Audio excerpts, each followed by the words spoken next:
Let's talk about Sam Howell and the Washington Commanders. I've talked about the Washington Commanders in the past, but I never went fully in on Sam Howell. And this video is going to mainly be about Sam Howell, but other parts about the Washington Commanders as well. So let's get into it. Sam Howell had 21 passing touchdowns or 21 interceptions this season. He led the league in complete turnovers. And it wasn't all on Sam Howell. This is one of the worst offensive lines, if not the worst offensive line in the NFL for anyone to step behind.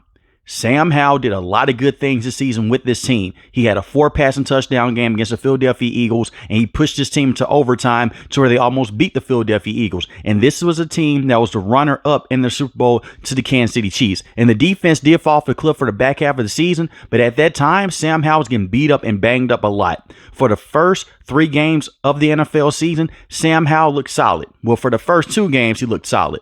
They went against the Arizona Cardinals. He looked very good. He had 1 passing touchdown to 1 interception. Against the Denver Broncos, he had 299 passing yards, 2 passing touchdowns, 0 interceptions. Against the Buffalo Bills, he had 4 interceptions in that game. And that's a huge chunk for a quarterback that's starting in his first full season with the Washington Commanders, because he only played 1 game his rookie season. And that was the last game against the Dallas Cowboys, and he looked solid. He had some great plays in that game. But a lot of things that people do not talk about with the Washington Commanders are the wide receivers with this team. On paper, they look phenomenal. You have Terry McLaurin, Jahan Dotson, Curtis Samuel. But they were bottom half in the league in terms of separation. These guys cannot separate. Now, Terry McLaurin is one of the best wide receivers in the game with his skill set. He's not in the same conversation with guys like Justin Jefferson, A.J. Brown, Tyreek Hill. But with his skill set, what he's able to do, he's pretty phenomenal. 1,000 yards receiving every single season in his career with guys like Carson Wentz giving him the football, Alex Smith, Ryan Fitzpatrick. He had 1,002 receiving yards this season and 4 receiving touchdowns. And he averaged 12 yards a catch, almost 13 yards a catch. And you look at a guy like Jahan Dotson. Very good physical wide receiver. He doesn't separate as much. 518 receiving yards, 4 receiving touchdowns. What a lot of people don't realize is it is very hard to go out there and try to throw guys open when you're the most sacked, most pressured, and most hit quarterback in the NFL. And then you put that on top of a run game that's not there. And I fully understand a lot of people say, hey, they're already down the game by 2 to 3 scores. Why would you run the football? Still give your quarterback some type of protection back there. Keep the defense guessing. Eric Bieniemy is no longer the offensive coordinator for that reason. They now have Cliff Kingsbury. We will see how good he can be as an offensive play caller in the NFL. When he was with the Arizona Cardinals, it wasn't a good stint because he was the head coach. We will see with this team.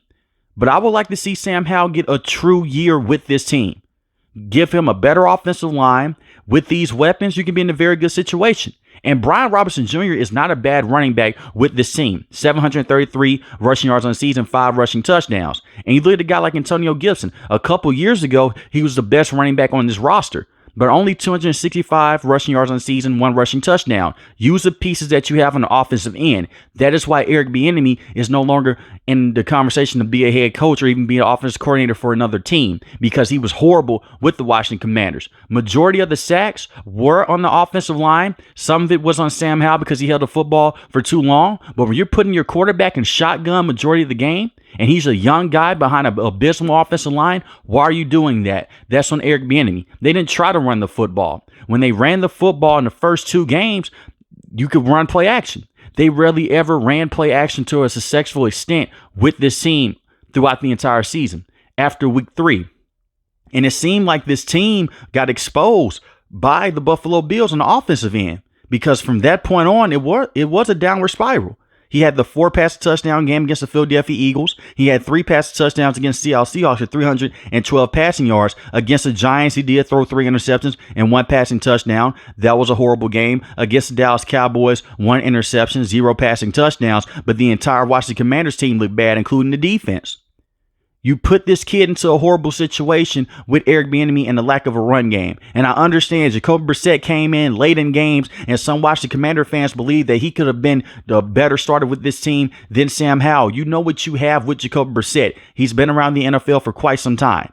He's a solid backup quarterback in the NFL that can win you games here and there, but he's not going to be the sole reason why you win football games. Sam Howell has that ability to go out there and win you football games.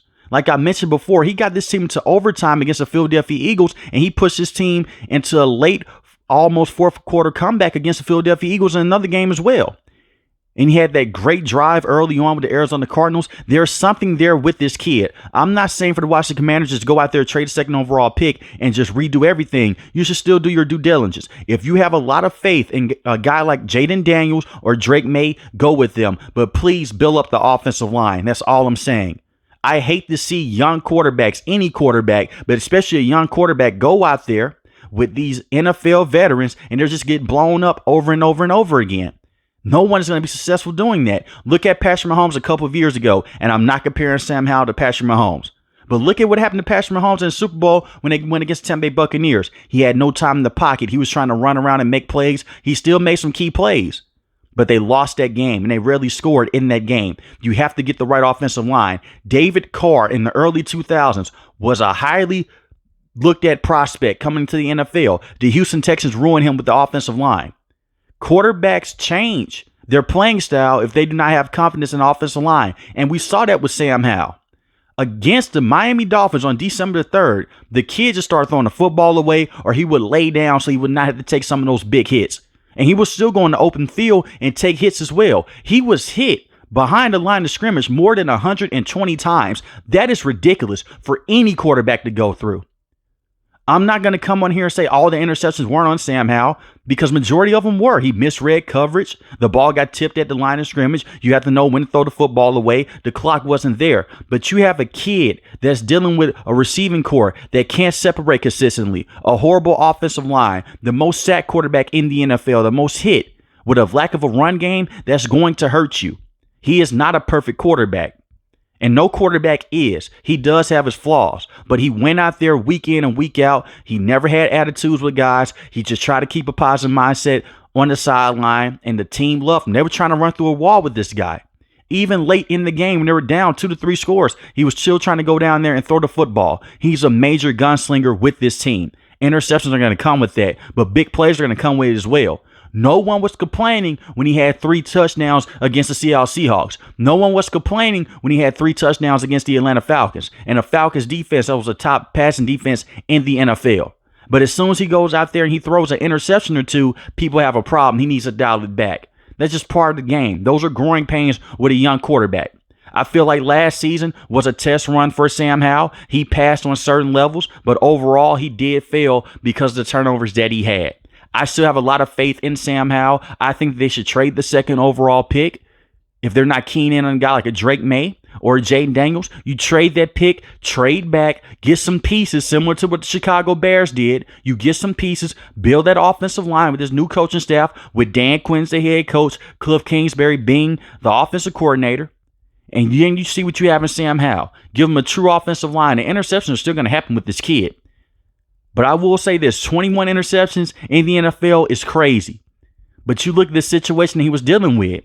When you honestly think about it, it was basically Sam Howell or bust on the offensive end. If he could not get them down the field, nothing was going to happen. And the reason why Jacoby Brissett looked so good, teams weren't game planning for him. They were game planning for Sam Howell. Jacoby Brissett came in at cleanup duty the last 2 to 3 minutes in the game.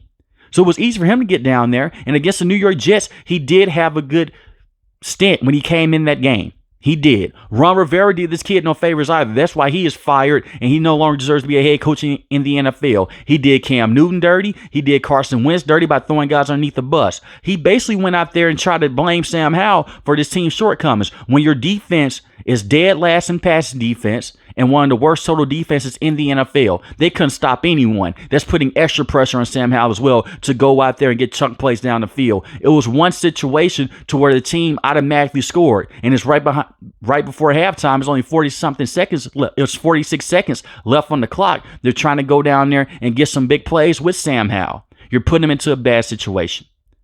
And if they do draft a guy with the second overall pick, they should move off of Sam Howell. Get some extra draft picks for him and see if another team can recruit him. Because it's no longer a point to have him on the roster. This is year 3 for this kid. But let me know in the comment section below, how do you guys feel about Sam Howell? Should the Washington Commanders give him one more shot? And look, I'm not on here saying that this team, if they drafted Jaden Daniels or Drake May, they'll be crazy to do so with the second overall pick. It's not that type of video. I'm not going to say this team is in a poverty situation because they have Dan Quinn as the head coach and Cliff Kingsbury as offensive coordinator. We have to wait and see. All I'm saying is this: if you do draft a quarterback with a second overall pick and the offensive line is not better and Andrew Wiley is still on this team, oh, you're going to be in some trouble. Because I do not believe that Jayden Daniels and Drake May can take those hits consistently. And I don't think Sam Howell can take another season those hits either, or he's going to be in trouble as well. Let me know in the comment section below, how do you guys feel about the Washington Commanders and what should they do with Sam Howell moving forward? If you're new to the channel, hit the subscribe button. If you like the video, hit the like button. Most importantly, want each and every last one, guys, stay safe, stay positive. Thanks for watching the video, guys. God bless. Peace.